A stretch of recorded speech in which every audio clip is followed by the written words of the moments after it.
Thank you for joining Popac Live, regular programming, Tuesday nights, 8 p.m. Eastern Time on the Midas Touch Network. As I've said, I'm going to answer questions. I'm going to give answers. I'm going to take no prisoners. It's time for Popac Live. Thank you for being here.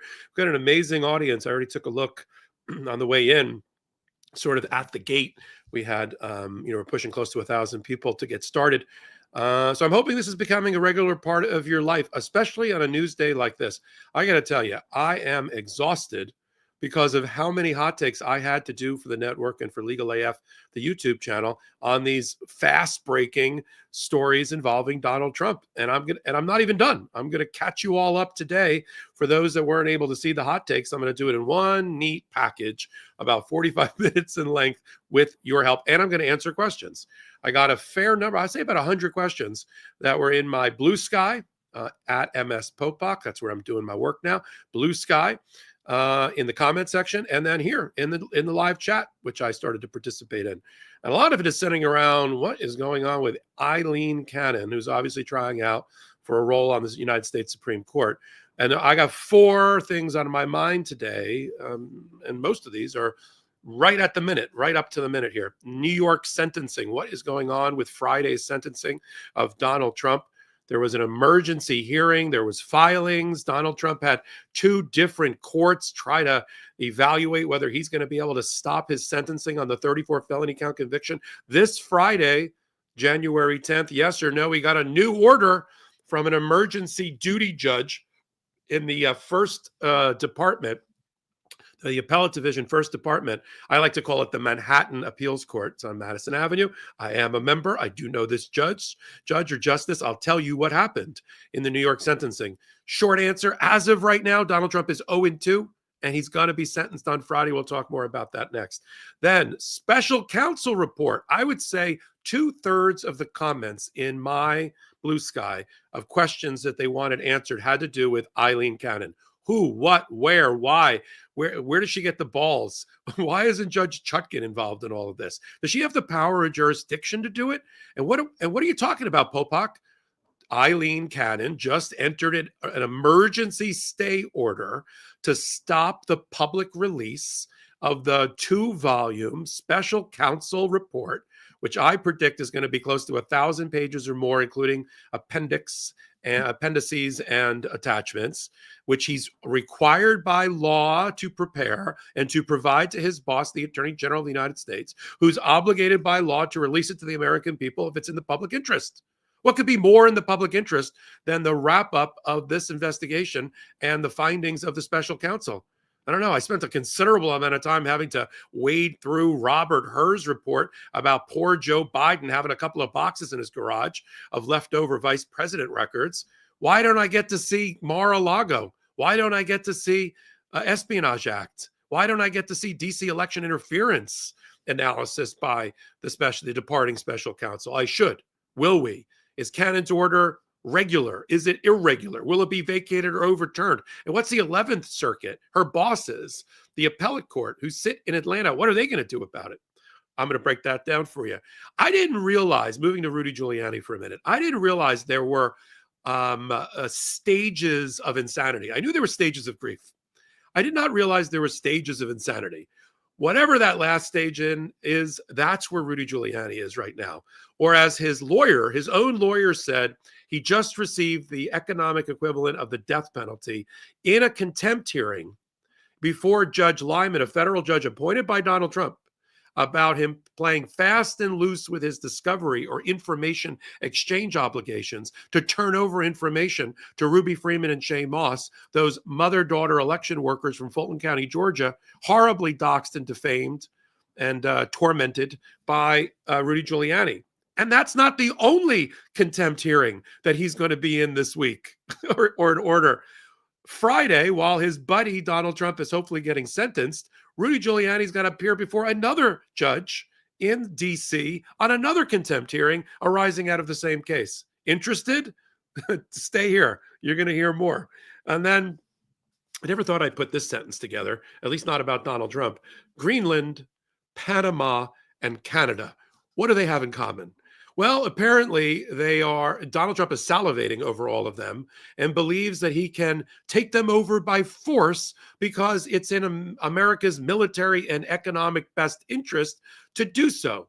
Except they're all allies or a protectorate of an ally. We'll throw Denmark in there. And he really can't do that. So is he trolling, as one of my producers said to me on the way in? Is this a legitimate foreign policy? How is he conducting foreign policy when he's not even the president yet? And what is Don Jr. doing walking around in Greenland with a Make Greenland Great Again hat? I didn't realize Greenland wasn't great. I thought it was pretty great without Donald Trump and Don Jr. there. And while they're doing all that, who's running interference? Captain Crazy, Ambassador Chaos, Elon Musk. I'm going to catch you up on all that as well. Welcome to Popac Live. Sometimes I pause waiting for my co-anchor. And then I realize, no, this is the show where I'm unleashed. I don't have a co-anchor. And here we go. All right. So let me dive right in. Again, I thank you for being here. It's a new show. It's already, let's be frank, we're doing well because of you guys. There's no other way to put it. And I had an idea to do this show with the suits, the brothers. They said, yeah, let's do that. Let's try Popac Live and through the new year. And thank you for being here. Let me talk about New York sentencing. I practice in New York, as people know. I practice in the courtrooms that I'm going to be talking about right now. In the New York sentencing, there were a lot of updates I had to do today because this was such a fast-moving story. Really starts on Friday or so when Justice Merchan, of the New York Supreme Court, and just to be confusing, that's our trial level court in New York, not the highest court. We call the highest court, just to be confusing, in New York, the Court of Appeals. So anybody that's on the Supreme Court in New York is a trial judge. So the trial judge did what we thought he was going to do. He denied the second motion that Donald Trump had filed to try to kick not his indictment, his convictions, throw him in the trash. Who cares what 12 fair-minded jurors had to say, 12-0 in New York, and convict him of 34 counts? Throw it in the trash. I won the presidency again. That's my prize. Don't I get that? No. And so Judge Merchan denied the second motion to dismiss. It was on what we call justice grounds, claiming that the judge should toss the convictions in the trash under principles of justice. But then he didn't meet any of the factors that are appropriate for that analysis. We call that motion a Clayton motion. Judge analyzed it, agreed with the people of the state of New York, in this case, the Manhattan District Attorney's Office, and denied the motion. And then in the same order, one fell swoop, he addressed sentencing. And good news, bad news, he agreed with me. Not literally. He didn't go, and Popac was right. He agreed with my what I was hoping, my hopes and dreams, that the sentencing would happen before the inauguration. I said, there's plenty of time. What are we waiting for? Let's go. I thought we were going to get these orders during Christmas. And he said, yes, January the 10th, I'm going to do it. I'm like, great. I was on the edge of my seat. And then he popped my balloon and everybody else's, because he tipped his hand and said he was inclined to not impose a jail sentence on Donald Trump. He was going to impose what we call, it's a unique thing in New York called a unconditional discharge. And it's about as bad as it sounds. It's a no conditions, like not even pick up garbage on the side of the road, like nothing, like no jail time, no probation, no community service, no deferred prison sentence, nothing. And he said he's willing to have his mind changed. I was like, yeah, okay. California has a version of this, not New York. It's called a tentative ruling, where I've walked into California courtrooms to argue one of my cases, and the judge says, all right, here's the tentative ruling. You can pick it up here, and then change my mind. And he has like the whole ruling, or she has the whole ruling written out, and it may be against you. You're like, oh God. And then you got to like oral argue your way, hopefully, to a better place. New York doesn't usually do that. The only reason I think the judge tipped his hand is because he anticipated that Donald Trump would run off to appellate courts and get really excited about the sentence. And he wanted him to know, listen, you're not going to get jail time.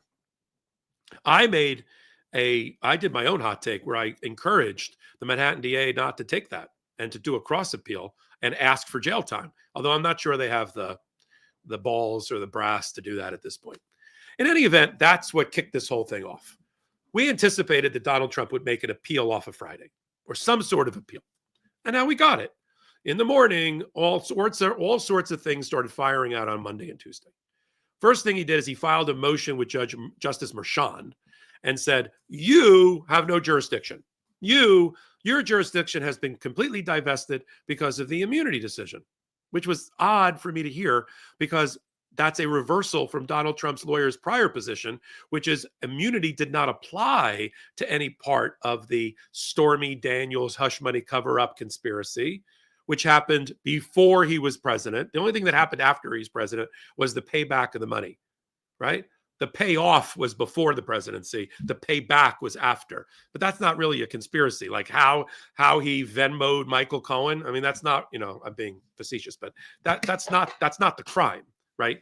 And so I thought, all right, well, that's not going to be any big deal. And they conceded that. And they said in their papers originally that the only issue they had was over some discrete pieces of evidence that had been presented to the jury, like Hope Hicks, the press secretary, and Madeline Westerhout, who ran his agenda when he was president, he was a personal assistant kind of thing, and some testimony by Michael Cohen and some tweets by Donald Trump, like very discrete pieces of evidence that they were arguing violated the Supreme Court's immunity decision because it was about his official conduct. It's not about his official conduct. It's about his cover-up of a sex act that he didn't want the American people or his wife to know about. So you got that going on. So that was their position, and we did hot takes on that. I was like, well, somebody better wake up Grandpa, wake up Donald Trump, and tell him that his lawyers are not taking the position that he's immune. Now they're taking the position that immunity, this presidential elect immunity, which is apparently, according to them, going on right now, which is not a thing, and presidential transition immunity and president immunity, they just kept using the I word like a 4-letter word. And they told the judge, you have no jurisdiction. You've been divested. Immunity has to go to the appellate court. And also the timing is wrong. The whole immunity decision by the Supreme Court, which we all hate for good reason, says that while a person was president, if they committed wrongful conduct, a court, when there's a prosecution, has to analyze at the beginning of the case whether any of this conduct falls into 3 buckets. Core constitutional presidential conduct, which is absolutely privileged, like how he uses the pardon power, because that's in the Constitution. Or is it official conduct, like it's on his job description for president, stretched to its outer boundaries, but that's a rebuttable presumption that can be rebutted by the prosecutors because that can verge into criminal conduct. So it doesn't get automatic immunity, but it's a presumption of immunity. And then the third bucket is just good old-fashioned private bad criminal conduct, right? Doing bad, raping somebody in the White House. Let's just use that as an example, right? That doesn't fall into the first 2 buckets. But that's only the analysis that you use, as Judge Merchan reminded everybody in his ruling, when the person was president. This person was not president when the core facts of the conspiracy were committed. In fact, that was the reason he did the conspiracy, to try to become president and beat Hillary Clinton. He wasn't president when he was indicted. He wasn't president when the trial took place. He wasn't president when he was convicted, and he's not president when he's going to be sentenced on Friday. So why are we talking about immunity? So the judge denied their stay request to the trial judge, which that's Monday. Fast forward today in the morning, they filed 2 pieces of paper, both with the appellate court. This is what I refer to for the purposes of Popac Live as the Manhattan Appellate Court. It's the state court, second intermediary. It's like right below the Court of Appeals. It sits over Manhattan and deals with all things that come out of like the Manhattan Supreme Court. So they run in. And I said in a prior hot take, they're going to run in on an emergency basis. And whoever happens to be the emergency duty justice that day, one person, is the person they're gonna hit. They're gonna have to argue in front of, not the entire panel. So they filed what's called an Article 78, which is a highfalutin way of saying they sued the judge and Alvin Bragg, the Manhattan DA, for going outside their jurisdiction or outside their duties. It's a unique thing in New York called an Article 78 proceeding. And you literally are suing them. And at the same time, which is sort of like an appeal, same time they filed an appeal. So they got two appellate-like procedures going on parallel. And they ran in, knocked on the door in Manhattan on Madison Avenue, and to find what judge was sitting there with an emergency application to stay Friday's sentencing. And they found a judge who was who was assigned on that day. And so they get this particular judge, Ellen Gessmer, who has been on the bench for a while. And when she's not doing emergency applications, we'll do a little legal AF law school breakout here for a minute. She sits as a justice with the other 5 people when they hear full-blown on the merits appeals. But everyone rotates in that justice group, and they each have like a day they have to hear emergency applications on their own. So they ran in there. It was Todd Blanche, literally Todd Blanche, and Stephen Wu on behalf of the Manhattan DA, and they had an hour-long hearing in her chambers. And some of the press was there. We have some of the reporting related to it. She denied the motion for stay. She did not find that the immunity argument prevailed. She didn't find that there was president-elect immunity. She didn't think he'd be interfered with. One of their arguments was, and this will wrap into our other topics today, Donald Trump's just too busy and can't be interfered with. He's just too busy in his presidential election transition duties. Really? Because it seems like he has plenty of time on his hands to bash Greenland, Denmark, Canada, and Panama and take them on and threaten war. He has plenty of times of attacking Judge Merchan in a late night posting in which he called him conflicted, an animal, and a criminal. Alvin Bragg, the same thing, talking about lawfare. He's got enough time to like host people at Mar-a-Lago and play golf and have dinner dances at Mar-a-Lago. So why can't he sit for a virtual Zoom sentencing on Friday? And the other reason we want the sentencing on Friday, and he should too, is because it concludes the criminal case. Without the sentencing, that last shoe to drop, he can't really take a full appeal. So if he really wanted to appeal, which he doesn't, he would get sentenced. Now, what Donald Trump is afraid of, and why he's now 0-2 trying to get judges to stop the sentencing, is he doesn't want Justice Merchan to do a full sentencing hearing on Friday where he recites all of the criminal conduct of Donald Trump that's been proven in front of a jury.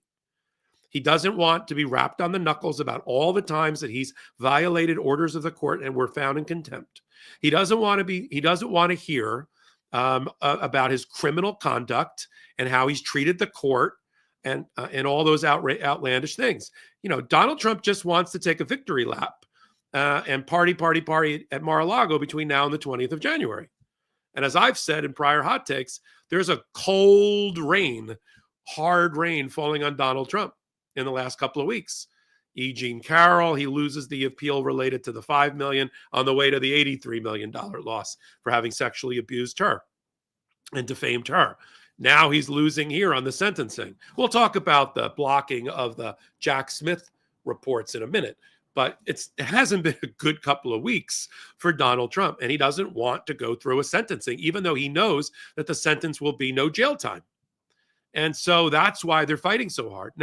Now that Justice Gessmer has not only ruled against Donald Trump and said, no, I'm not staying Friday. Not only that, she set a briefing schedule for the full hearing in front of the panel. We call it the merits panel. They get down to the merits of any of his arguments. She's not doing it on an emergency application. But she said, listen to these dates. She wants the motion heard in full before the full panel on the 21st of January. See, I like that. It means Justice Gessmer has both a clock and a watch and a sense of humor, because she knows Donald Trump's a little bit tied up on the 20th of January being inaugurated, but on the 21st, his lawyers should be free. I don't know what lawyers those are going to be. I guess it'll continue to be Todd Blanche and John Sauer and Emile Bove, although they're all in line for promotions to the Department of Justice and Solicitor General's office. At some point, Donald Trump's going to have to get off the taxpayer's dime and go hire new lawyers. But I guess for now they can still do it until they get confirmed. So 21st is the hearing. And then she set a briefing schedule that gives Donald Trump another brief and the Manhattan DA another brief. But that'll be the full panel. But that's after he's already been sentenced. So they've already ruled by not ruling. And so that's that. Now, what else could Donald Trump do? Just to keep this thing moving. He could try to lob a motion for stay on an emergency basis to the Court of Appeals, which are the bosses of the First Department. Could try that. It's a very, that's a needle that's very hard to thread because of the grounds that you need to skip a step, especially now that he's lost here. But he could try it. Listen, rules don't matter to this guy. He makes it up as it goes along. So he could try to lob something in. You might see me reporting on Legal AF, the YouTube channel, or Midas Touch about another attempt at the Court of Appeals level. Could he try to send in another emergency application to the full panel before the 10th? No, we're already here Tuesday night. He's sentenced 10 a.m. Friday morning. So he's running out of time here. Now, let's just throw it on the table because I know it's coming up in the chats. What about the United States Supreme Court? Okay. Could he be drafting right now and filing later tonight after our live show or filing tomorrow an emergency writ with or application with the United States Supreme Court to have them enforce their immunity decision and bail him out from sentencing on Friday? He could. First stop on that train, I believe, is going to be Sonia Sotomayor, because she is the duty judge, the emergency judge on the Supreme Court for everything in New York. She denies that. Does she turn it over to the full panel, full 9? Maybe. Is there 4 votes to take that emergency application and 5 to grant it? I don't know about that. And everybody knows I have a jaundiced view, rightly so, of the United States Supreme Court and Roberts and the rest and the MAGA right. They have bailed him out, obviously, in more ways than I care to just continue to discuss, in historic ways, overturning our balance of power, our checks and balance system, our 3 co-equal branches of government, all destroyed by the immunity decision. We don't have 3 co-equal branches any longer. We've got a Leviathan giant presidency that floats over the other 2 branches. That's Roberts. That will be written in his obituary and in law school coursework in the future. But they haven't bailed him out every time when it comes to immunity. Like they could have bailed him out on the E. Jean Carroll civil case before that case went to trial, and they refused, right? They could have bailed him out on like the gag order that Justice Merchan put in place, and they have refused that a number of times. I'm not sure there's that much appetite for the United States Supreme Court to touch the third rail again when it comes to immunity and start mucking around in their immunity decision again and try to apply it to a non-president during the crime, non-president during the trial and indictment, non-president during the conviction, and non-president during the sentencing. I don't think that's what they think their immunity decision was made for. But, the question I was asked here that I'm answering is, could he try to go there? So don't be shocked if I do a report on it. It's just that I think it's pretty much unlikely that that's going to happen. Let me now flip gears, switch gears, as they say, and let me go to the special counsel report because I think that's definitely on everybody's. Let me just take a quick look at our chat. That's the nice thing about doing this live. I told my producers we got to always do this live. I just want to take questions. I just want to see me scrolling. There you are. There's everybody. Okay, there we are. You can tell it's live. Look at my notes. Look what I'm working off of. I'm without a net here, everybody. All right. So it's live TV. Let's do it. Special counsel's report. I did a hot take. I did a couple of them in the last couple of weeks, demanding that Merrick Garland, without haste, publish what I thought was going to be over a 500-page or more special counsel final report that he's required by law to prepare and provide to the Attorney General, and that the Attorney General should, under law, find that the public interest outweighs any other consideration and publish them. It can redact and black out a line here or two. But, I got the Robert Hur 400 pages of BS about Joe Biden. at the exactly wrong time during his candidacy, which I'm sure helped tank Joe Biden, and we might even have this Trump problem right now had that not come out. But that's for another day and another Popac Live. So I got that. I had to hear about Weiss's special reports and prosecutions and all against Hunter Biden. Isn't it remarkable that the only person that was facing jail of all the things that happened, of all the special counsel, is Hunter Biden? So crazy. But let's go back to special counsel report. So I was campaigning for that, beating the drum related to that. Now, I did recall that even though it's not a statutory requirement, that under DOJ guidelines, they have gotten into a habit, I think it's a bad habit, to turn over the draft report in confidence, confidentiality, privacy, to the target. So Robert Hur did turn over the report to Joe Biden's private counsel. And we just learned that Jack Smith did the same thing. I said Jack Smith was done with that report around Christmas, and I was right. I thought it was already up with Merrick Garland, and I was right. It's just this extra step that they took. And apparently Todd Blanche and a couple of others got into a room, a closed private room in D.C. without any electronic devices or copying, ability to copy, other than writing things out by hand. And we're given access to this report. It's 2 volumes. I think it's going to be like 1,000 pages more.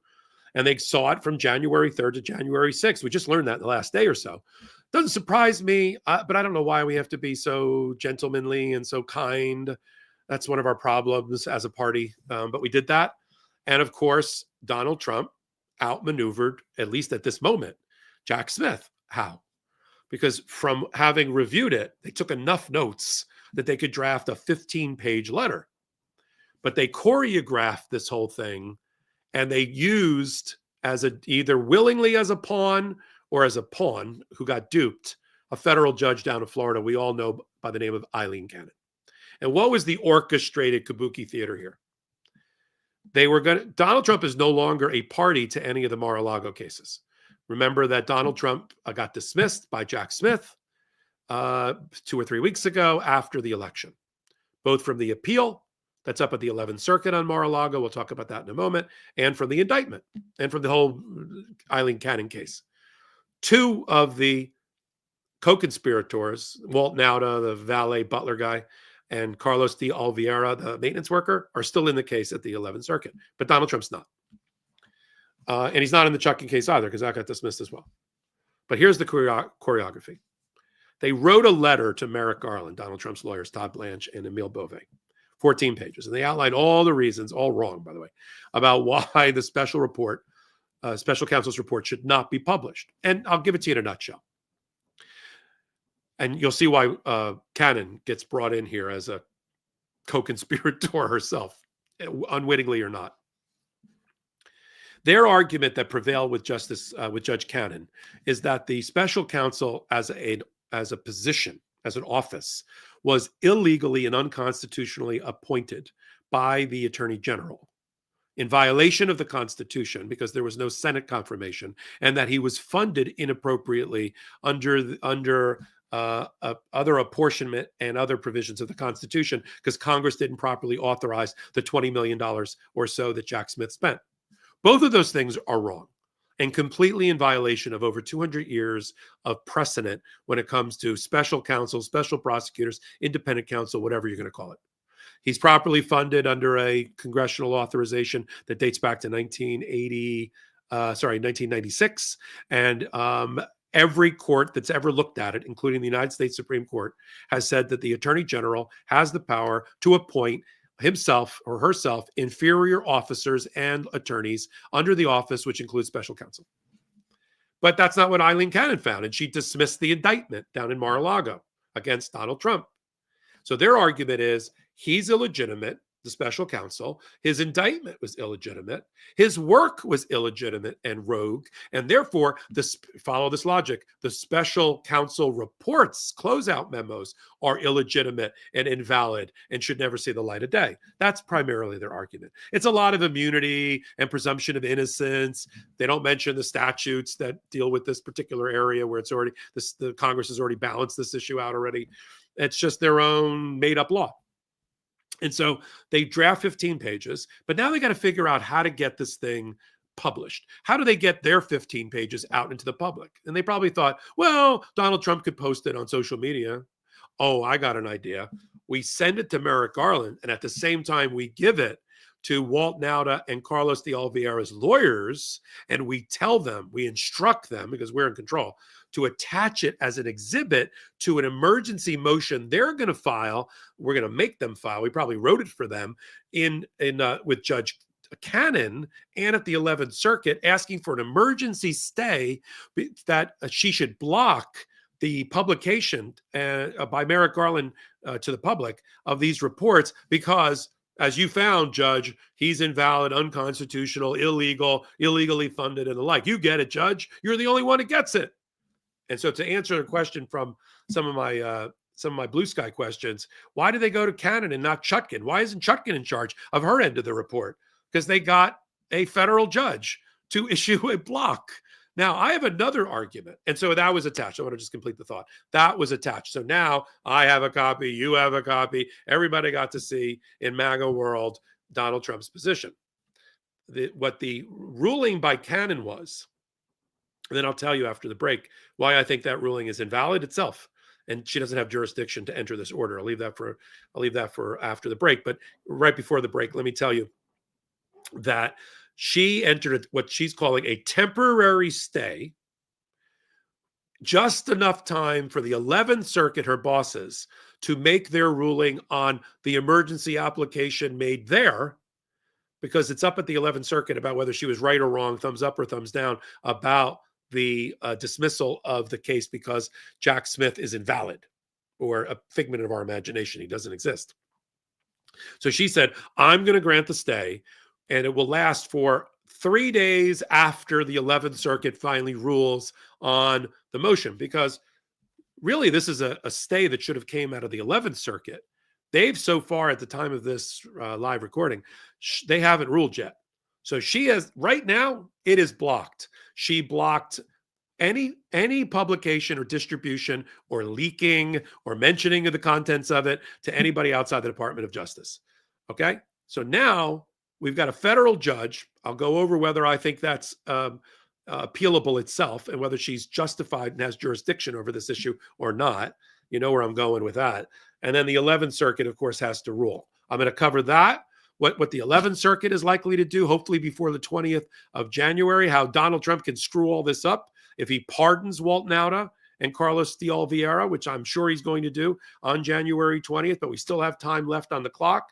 Rudy Giuliani has not only been found in contempt and is about to lose his Palm Beach, Mar-a-Lago adjacent condo, but he is going to be, well, that's definitely happening, but he's on his way now off that loss on a federal judge to Washington, where he has to appear in person in front of Judge Beryl Howell to explain why he's not in contempt for continuing to defame the same two plaintiffs who hold $150 million judgment, Ruby Freeman and Shay Moss. Why is he still bashing them on his podcast? That's not just an idle question. That's a question and a query by the judge, Judge Beryl Howell. What's going to happen there? He doesn't have any money, or he's hiding all of his money. So what could she do? I'll give you a hint. It's a one-syllable answer: jail. I'm going to talk about that. And then we're going to go around the globe. It's almost like global AF has already started. Greenland, Denmark, Panama, and Canada. They're all on the hit list for Donald Trump. Is he trolling? Is this serious foreign policy? How is he conducting foreign policy at all? He's not even the president. And what's Elon Musk doing? And is Donald Trump okay with it? Is he okay with destroying diplomacy with our allies all around the world? I'll cover that and a lot more when Popac Live returns after this commercial sponsor. I may be very open with you on this podcast, but off the air, I really do value my privacy. And it's 2025. Are your blinds still from 2005? There is a better way to buy blinds, shades, shutters, and drapery, and it's called 3-Day Blinds.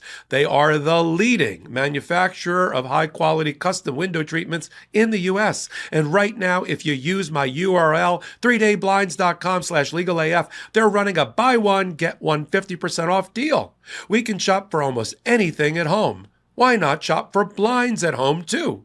3-Day Blinds has local, professionally trained design consultants who have an average of over 10 years of experience that provide expert guidance on the right blinds for you in the comfort of your home.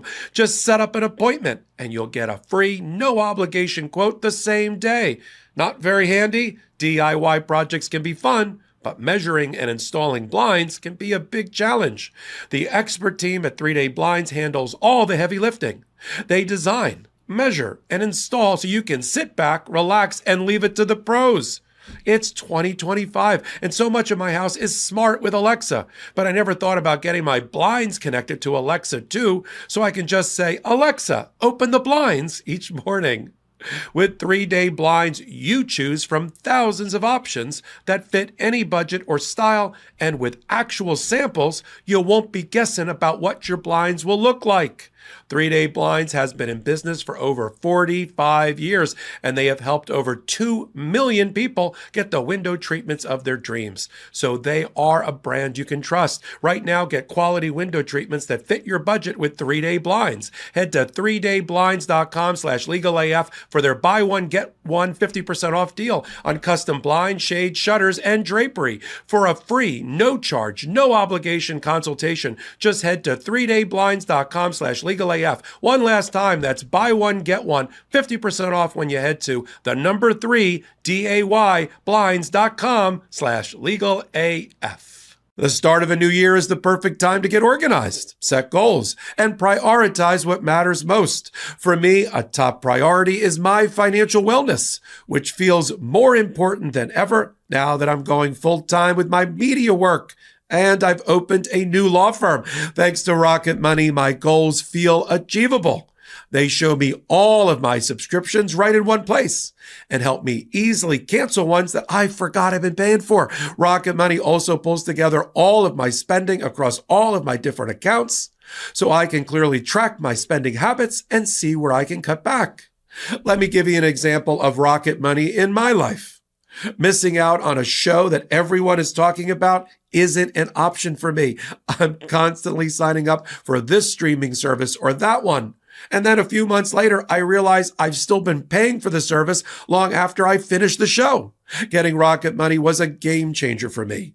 They'll find your unwanted subscriptions and even help you cancel them, so you never have to worry about them slipping through the cracks. Rocket Money is a personal finance app that helps find and cancel your unwanted subscriptions, monitors your spending, and helps lower your bills so you can grow your savings. You can see all of your subscriptions in one place and know exactly where your money is going.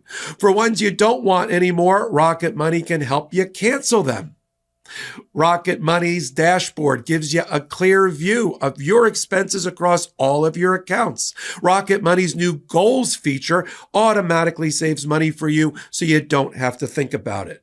Pay off credit card debt, put away money for a house, or just build your savings. Rocket Money makes it easy.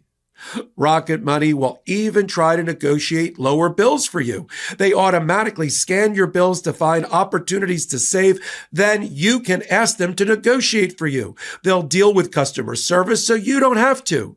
Rocket Money has over 5 million users and has saved a total of $500 million in canceled subscriptions, saving members up to $740 a year when using all of the app's premium features. Cancel your unwanted subscriptions and reach your financial goals faster with Rocket Money. Go to rocketmoney.com/legalaf today. That's rocketmoney.com/legalaf. One more time, rocketmoney.com/legalaf. Sorry about that last ad. I had a little bit of a cold on that one. A frog jumped in my throat, but he jumped out.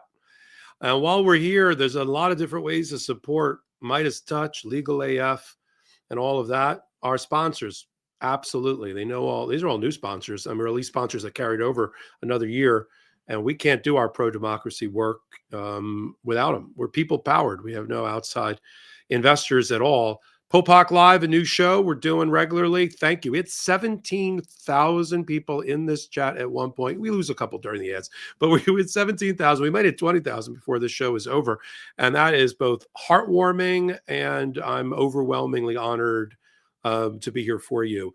we've got a new, as you know, we've got a new Legal AF YouTube channel. If you like this kind of work that I'm curating along with the Midas Touch Network, called Legal AF MTN. Not that creative, but we did build the Legal AF brand over the last 5 years. We thought it was a good place to put it over on YouTube. So find us there, hit the subscribe button. We're well on our way to our 500,000 subscriber goal in our first 6 months. We're already about 390,000. So I appreciate you. Take a moment, go out. I'll be here when you come back, or when we're done with this show, go over and hit that free subscribe button and subscribe to the Midas Touch Network as well, and all the other things that kind of go into that ecosystem. Legal AF. Remember, the old school, the OG podcast, Wednesdays and Saturdays at 8 p.m. Eastern Time. Wednesdays, I do it with Karen Freeman at Niffalo, and of course, Saturdays with Ben Mysalis. Let's get back to Canon. I have a working theory. I'm going to posit, this is my thought experiment, that Eileen Cannon did not have the jurisdiction to enter that particular order. Let me explain why. And I practice down there, and I'm a member of the Southern District of Florida. My working theory is she was divested of jurisdiction to enter an order concerning blocking a report, even if she thinks she's doing it on behalf of Walt Nauta and Carlos de Oliveira, and not because of Donald Trump, because the case is up on appeal. Trump has been dismissed from the case. She no longer has jurisdiction over anybody named Donald Trump. She no longer, in my view, has jurisdiction over anything related to Carlos de Oliveira and Walt Nauta, because she dismissed the indictment, finding that the special counsel was invalid, unconstitutional, illegal. Okay, well then stand your ground, lady. And it went up on appeal. The jurisdiction now resides and rests with the 11th Circuit Court of Appeal. Trial judges don't continue to make decisions about cases that they've dismissed and are up on appeal. Appellate courts make those decisions because they've dismissed the case. So how did she have what's the word I'm looking for? Brass ones? Jurisprudential grounds to grant a block order, to block from the American people the special counsel's statutorily mandated reports? She doesn't. And so if I was the special counsel, I'm sure they're considering this, is to go after Eileen Cannon. And this would not be her first time that she has violated separation of powers, that she's violated court rules or federal doctrine. She did it twice before in the case and got sanctioned and slapped back, or not sanctioned, but reprimanded and reversed by the 11th Circuit Court of Appeals, including the chief judge there, William Pryor. So I think this could happen again. As soon as I can file a response, which I think the appellate, we're now up to the point where the Jack Smith, or if it's not Jack Smith, it's just to kind of keep the margins clear here. Jack Smith lateraled the case over to the U.S. attorney for the Southern District of Florida, who sits in Miami. And he has entered an appearance. So it's going to be him, but Jack Smith's going to be guiding.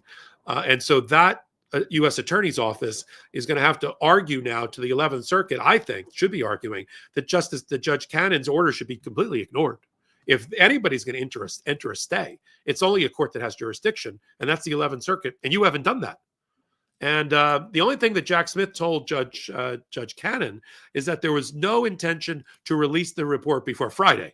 Friday seems to be a red letter day around all things Donald Trump. He's going to get sentenced. You know, the Jack Smith reports look like they were going to be published to the public by Merrick Garland. And now we're going to see what the 11th Circuit does. I'm not even sure they really have jurisdiction over this particular issue based on a separation of powers.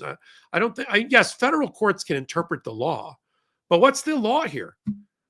I think they're going to reverse Eileen Cannon anyway, because she's wrong about dismissing the indictment because the special counsel doesn't exist. So I think now they got to start acting. I think what this will encourage, and I've been begging for in the last couple of hot takes, is to get the 11th Circuit to get their hair on fire and start issuing an order, a decision in this case, and address the emergency application as well, hopefully denying it. And before the 20th of January, because that is the witching hour. That's when everything turns into a pumpkin. Because once Donald Trump gives a pardon to Walt Nauta and Carlos de Oliveira, game over. No more parties to a case means no more case. You can't be like, well, they're gone now, but this is what we were going to say. That's called an advisory opinion, and that's illegal. So we don't do that. Courts are divested of jurisdiction when parties settle, are dismissed, or pardoned. And so we're in a race here. We're a race against time. We've always been in a race involving Donald Trump, the special counsel, and Merrick Garland. Unfortunately, we've lost a few of those races for no good reason. And so that's what my fear is as we move towards the 20th of January. I'll keep a close eye on it. Report back here. Well, let's all meet here. Let's all make a pact now. Make a pinky swear pact. We'll meet here, Midas Touch Network and or Legal AF, the YouTube channel, for updates about this 11th Circuit story. Because I think one of the things people enjoy about Legal AF and my work, besides not blowing smoke or sunshine, is that we have the follow-up and the follow-through. We don't leave you hanging. You know, that's the problem with mainstream media. It's like they'll give you a headline. You'll never hear about it again because it wasn't interesting. The follow-up is not interesting. The follow-through is not. To me, it's really interesting. And to our audience, of course, it is too. That's the law. I'll draw a line under the special counsel's report. And we're going to move on now to Rudy Giuliani. If you guys will be patient for a minute, because I didn't really hydrate during my commercial break. Hold on 1 second, please. Now I'm giving you the inside secrets about co-anchoring a podcast. When the other person's talking, you can take a bathroom break or have a coffee. Can't do that when you do this on your own, this marathon session of Popac Live. All right, let's move on to Rudy Giuliani. Rudy Giuliani, let's just go through the checklist here. Disbarred, lost his bar license in 2 places, New York and Washington. Indicted in a couple of places, including Arizona and Georgia. An unindicted co-conspirator in the D.C. election interference case that's no longer with Jack Smith. So he's had some problems. He acted out and got reprimanded and eventually a default judgment against him in D.C. when Ruby Freeman and Shay Moss sued him and him alone. They settled out with some other people for defamation because he kept saying over and over again on places like Fox News and his podcasts and other places that they were passing a thumb drive back and forth while they were counting votes. The thumb drive had Biden votes in it and they were illegal. They were working with the Venezuelans. I'm not making this up. This is Sidney Powell's pipe dream.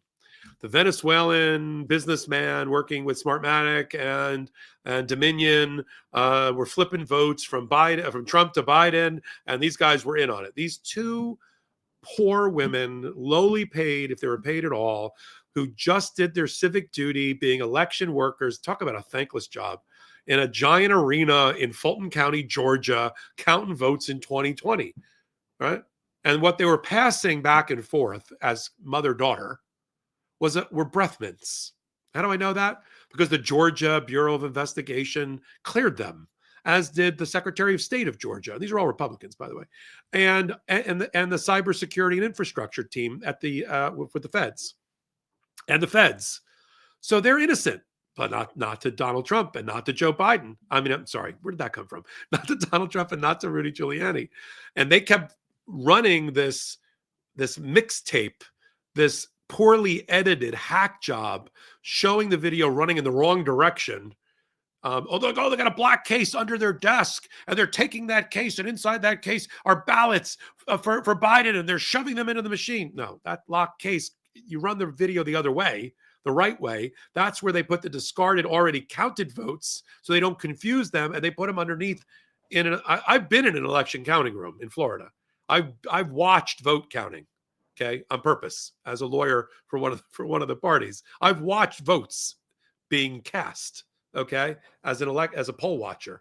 So you lock them away so that they're secure, right? You have a chain of custody over ballots, but they just kept running this fake video, and they got attacked. Ruby Freeman and Shay Moss. They got doxxed. They got violent rhetoric against them. Kill yourself. I'll kill you. Terrible racist comments made against them. They were in tears. They had to leave their home. And so they sued.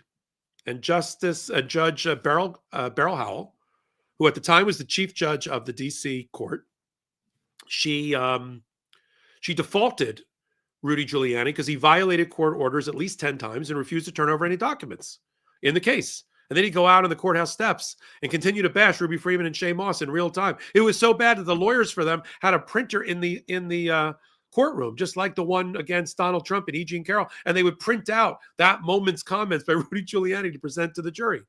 So she found against him on liability as a default sanction. And then the jury found against him after he testified for $148 million. A month or so later, another jury found against Donald Trump for punitive damages on defamation for $83 million. So you see where juries' heads are at. And he's been fighting that judgment ever since. And that judgment is being executed upon in New York over Rudy Giuliani's assets. And the judge there, who's in charge of enforcing the creditors' rights of the mother-daughter team and their $148 million, has been trying to get the assets turned over from Rudy. And he has been playing fast and loose with his assets. He won't provide any information or documents or discovery. And they can't do their job. Like, for instance, he gives them the car, the 1980 Mercedes, but it gives them the keys, but not the title. He gives them the keys to the front door of the Manhattan apartment that's worth $4 or $5 million, but not the title, so they can sell it. And then he fights them about Mar-a-Lago or the condo near Mar-a-Lago, claiming that he is a Florida resident and he established his residency before the judgment was recorded on the books, and therefore under a unique Florida law called homestead protection, you can't take my house, because that's my house. And that's what deadbeat debtors do when they go to Florida to beat out their creditors. Except you have to have your homestead established before the judgment is recorded. And that was the big fight. He refused to turn over documents to show that he had properly established his residency. So they were going to have another hearing on that. In the meantime, the lawyers who are representing Ruby Freeman and Shea Moss for free, pro bono, they're not taking any of this money. They filed this contempt motion with Lyman, and Giuliani testified twice. Now, at the end of it, the judge said, I'm paraphrasing, he's less concerned about the turnover. He thinks the turnover of the property will sort of get sorted out. He wasn't really that hot and bothered at the moment about whether Rudy was hiding a Joe DiMaggio jersey somewhere or whatever, or watches somewhere. But he did not like at all, and said it was absurd how a former bar member was playing so fast and loose with his obligation to turn over documents and records necessary for the other side to have their day in court. In fact, he paraphrased Neil Gorsuch when he was an appellate court judge and said, discovery is not a game where one party can just try to exhaust the other party by continuing to hide, like in a shell game, information. And so as a penalty, he found Rudy Giuliani in contempt of court, and he could have thrown him in jail. He could have fined him, but where's he going to get the money from at the moment?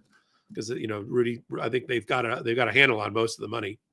He said, I'm going to make, this is what was requested by Ruby Freeman and Shea Moss's lawyers, an adverse inference that you're hiding documents that would not help you about whether you established your residency in Florida at the right moment in time.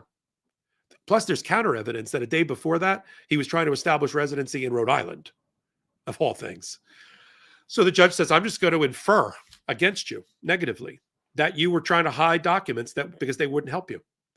And that is, as Rudy Giuliani's lawyer put it, that is the death penalty, because there's no way for him to save the condo in Florida if he can't put on that evidence. And he hasn't put on the evidence. He hasn't provided it to anybody. So I think it's an appropriate sanction on the adverse inference, which means Rudy's about, I don't know, a month away from having to turn over the deed to the Mar-a-Lago condo. Now, he can take an appeal.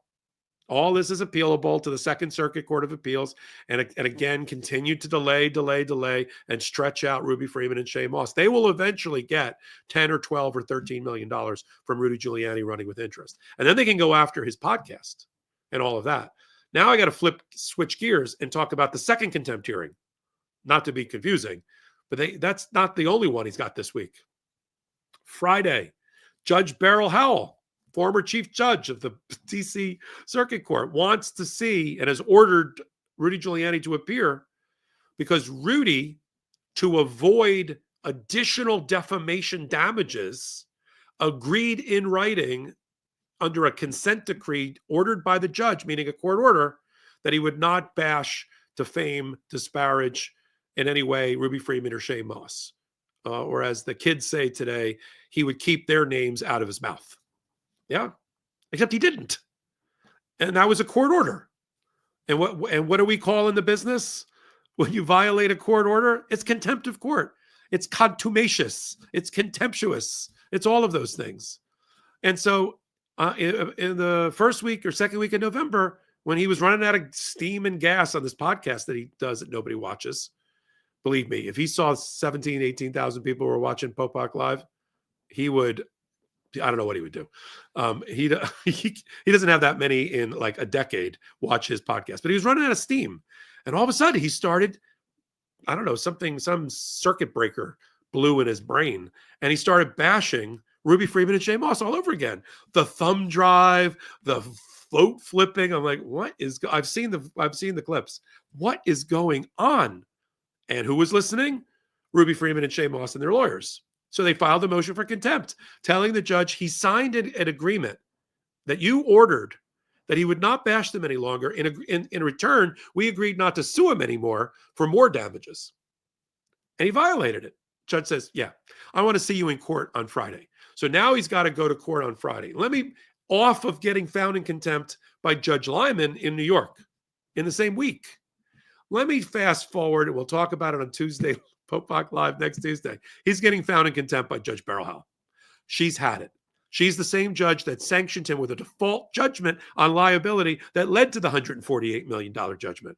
You don't think you don't think she's got the the cojones to send him to jail? Because that's all that's left. At least he was lucky. Judge Lyman could make an adverse inference on something and take away his condo. Beryl Howell, she knows he doesn't comply. He's constantly a recidivist. He doesn't comply with court orders. He flouts them. He's always he's a walking contempt machine, and he has no money. So what do you do when somebody has no money, violates court orders regularly, and abuses the system? You put him in jail. So I'm not going to be surprised if Rudy Giuliani doesn't spend a few days in the federal detention center in Washington. We'll have to see. If I were him, I'd bring a toothbrush on Saturday. Now, they're already laying the groundwork for, oh, poor Rudy. In the New York case, they said, oh, he's got a lung condition because I love when he has to, he abuses the memory of 9/11 victims. Oh, he was on the piles in 9/11. He's got a lung condition now. And he's got a bad knee. Like, they're already manufacturing issues of sympathy. But I'll cover it. I'll cover it both on the Midas Touch Network and on Legal AF, and we'll come back and talk about it on Tuesday. So for my final act, tonight, I'm going to do a quick cover of Greenland, Panama, Canada, and Denmark. And I'm sure everybody's heard about it already. But Donald Trump doubled down on it again at Mar-a-Lago during this rambling, incoherent, God, if anybody, I assure you, there are MAGA voters out there that are regretting having voted for him. And who among them voted for him to try to hostilely take over Greenland? Was that on anybody's bingo card at all? Right? Is that going to help the price of eggs? Taking over Greenland? And it's millions and millions and millions of acres, and it's 56,000 people that are used to being on the Dutch, social welfare state. Yeah, they're okay with spending $1 trillion to take over Greenland.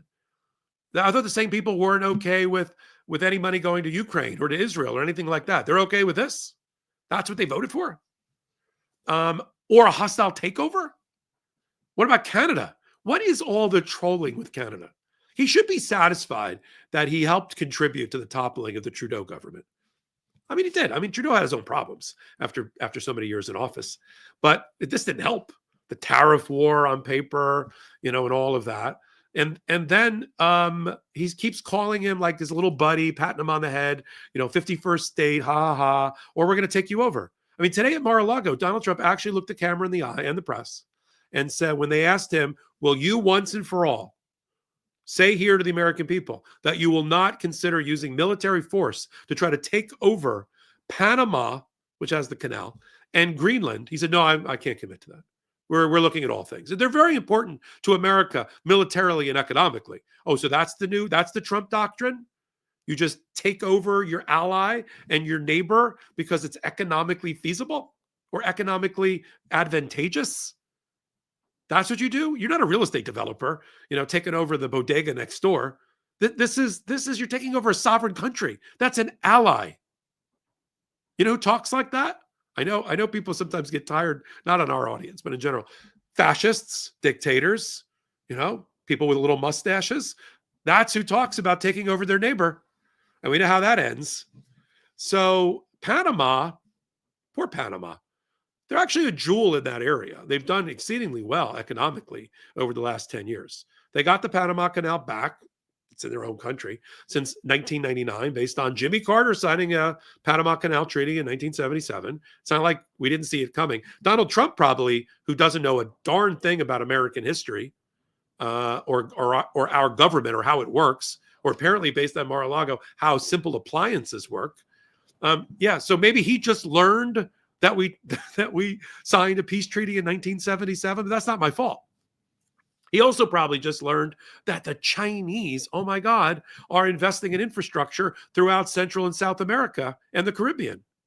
Well, maybe if you visited any of these places, like I've been there on holiday to these places, okay? And you should see the brand spanking shiny new infrastructure, bridges, tunnels, and ports and other things built by the Chinese for these countries, who have been begging for years to have America and American interest invested there, but it just never happened. And so they turned to the Chinese, and the Chinese wanted to get a level of sphere of influence in our backyard. So they were more than happy to build the roads, the bridges, and the ports. They're all over the place. I went to on a baby moon. For those that know, my wife had a baby. My wife definitely had a baby. We had a baby in June, Francesca, and we went on a baby moon to Antigua.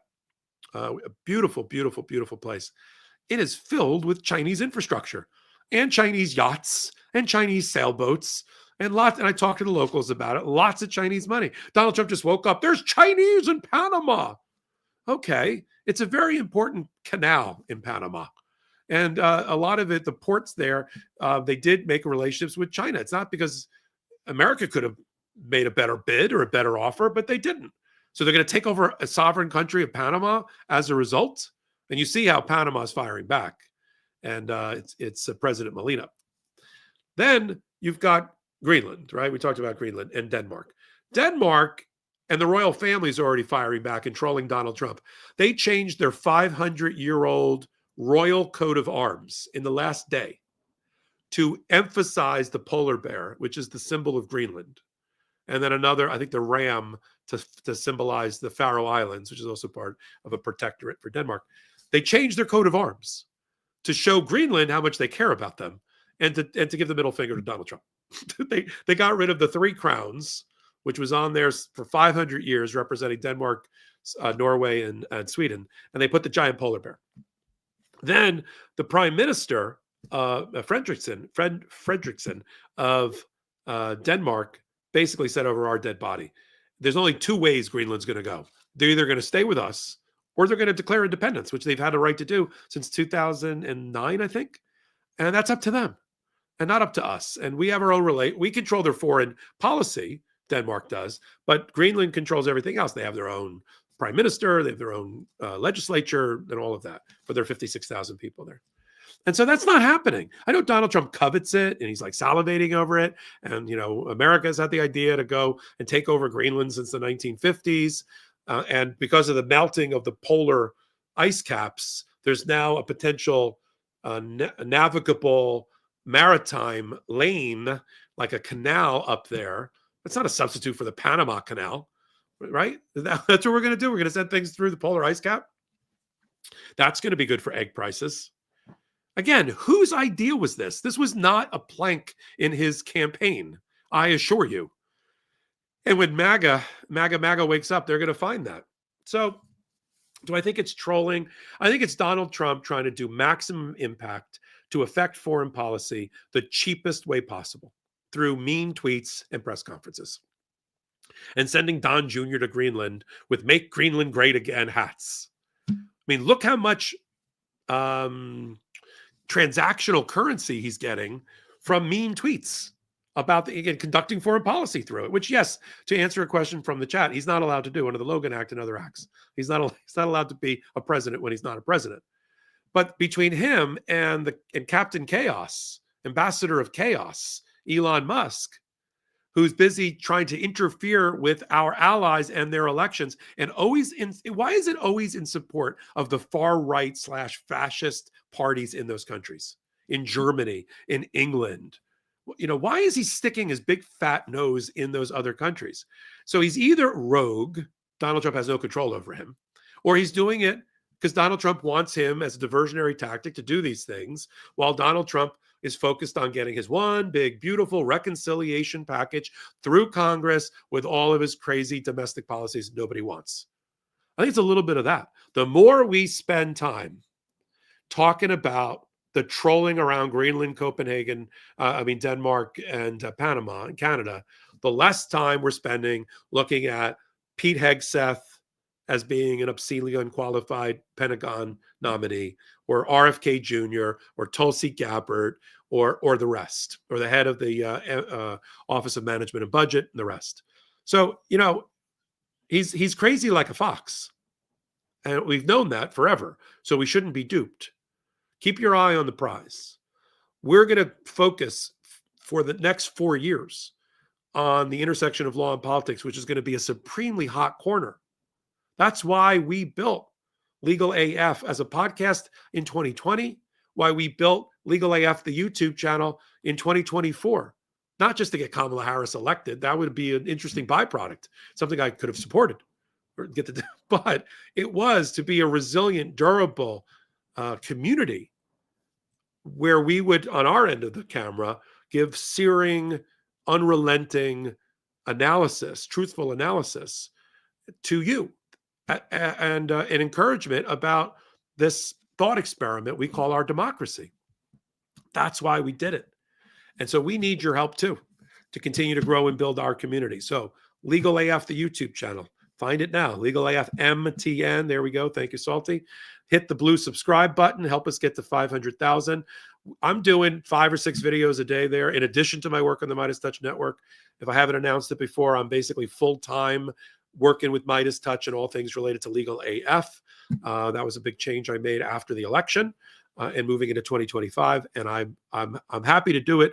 And I'm thrilled and honored that you're with me, that we opened up with such a large audience tonight, that I was able to do the live with you and for you. And I appreciate it. So I'm looking forward to catching you up on all of these topics, all these fast-moving stories here, both in Hot Takes and on next Tuesday's Popac Live, and anything else that comes up or out of Donald Trump's mouth between now and then. So until my next reporting on Legal AF, I'll see the Midas Mighty and the Legal AFers. Remember, we're people-powered. We got to do this together. We're in this together. So until my next reporting and my next Popac Live, I'm Michael Popac. Thanks for being here. In collaboration with the Midas Touch Network, we just launched the Legal AF YouTube channel. Help us build this pro-democracy channel where I'll be curating the top stories, the intersection of law and politics. Go to YouTube now and free subscribe at Legal AF MTN. That's at Legal AF MTN.